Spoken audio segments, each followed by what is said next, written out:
جەژنی نەورۆز سەیرانگەکانی باشووری کوردستانی گەرم و گورتر کردووە.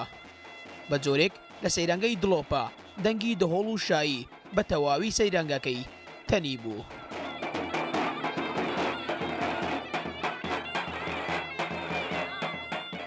ئێمە ڕوو لە سەیرانگاکان دەکەین، بەڵام هیوادارم ئەو نۆرۆزە ببێتە مایەی خۆشی بۆ هەموو گەلی کورد.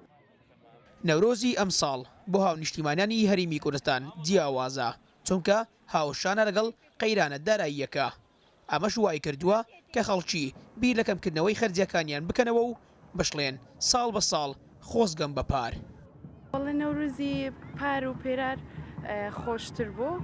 ئەو ساڵ لە قەیرانی دارایی و زیاتر خەڵک بێمەعاشی و ئەو شتانە. دروستبوونی قەیرانی داراییە بە تاکی تاسیرێکی گەورەی کردوتە سەر دڵ و دەرونی هاوڵاتیان و تاسیرێکی گەورەشی کردوتە سەر بەڕێوەبردننی ئەمیادە پیرۆزە.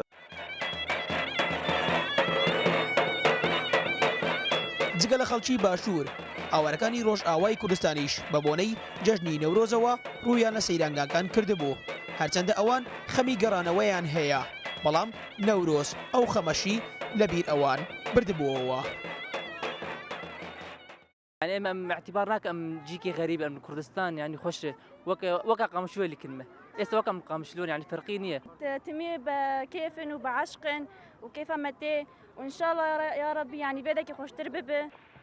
بۆ پاراستنی سەیرانگاکان بەڕۆبەرەتی گشتی گەشت و گوزاری هەولێر 50,000 کیسی زبڵ و 3,000 بڕۆشۆری ئامادە کردبوو لە ڕێگەی چەند تیمێکەوە لە شەقەمەکان بەسەر خەڵکی دابەش دەکرد.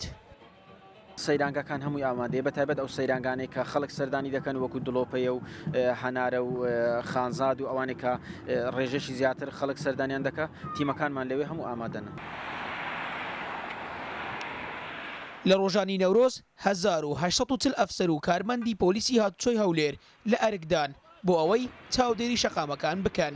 سەرجەم نەخۆشخانە فریاکەوتنەکانی سەنتەری شاریش بە شێوەی 24 کاتژێری کراون بۆ هەر حاڵەتێکی لە ناکاو.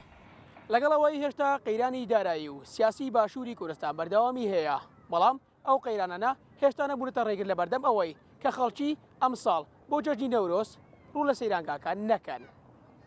فەرهاد وڵەمەری ڕوودا و سەیرانگەی دڵۆپە.